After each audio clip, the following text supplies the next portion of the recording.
Hello guys, അപ്പം നമ്മുടെ ശിവകുട്ടിയുടെ കൺമഷി റെഡിയാക്കുന്നത് എങ്ങനെയെന്ന് നോക്കിയാലോ.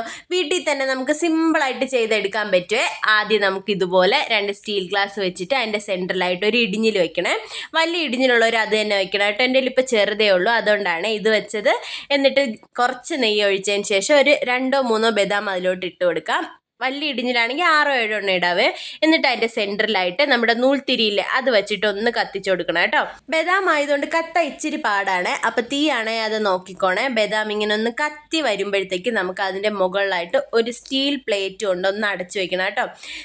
അപ്പോഴത്തേക്ക് നമ്മുടെ തീ അണയാതെ നോക്കണേ. അങ്ങനെ ദാണ്ട് കുറച്ച് സമയം കഴിയുമ്പോഴത്തേക്ക് നമ്മളെ ബദാം എല്ലാം കത്തി ഇങ്ങനെ ബ്ലാക്ക് കളറിലാവേ. ചൂടൊക്കെ പോയതിന് ശേഷം നമ്മളിങ്ങനെ ഓപ്പൺ ചെയ്ത് നോക്കുമ്പോഴത്തേക്ക് നമ്മുടെ കരിയെല്ലാം നമ്മുടെ ഈ പ്ലേറ്റിലായിരിക്കും കേട്ടോ. എന്നിട്ട് നമ്മുടെ ഈ കരി വേറൊരു പാത്രത്തിലോട്ട് മാറ്റിയിട്ട് ഇച്ചിരി നെയ്യും കൂടെ ആഡ് ചെയ്യണേ. അപ്പോഴത്തേക്കും നമ്മുടെ കൺമഷി റെഡിയാവും. എല്ലാവരും ഒന്ന് ട്രൈ ചെയ്ത് നോക്കണേ. ബൈ.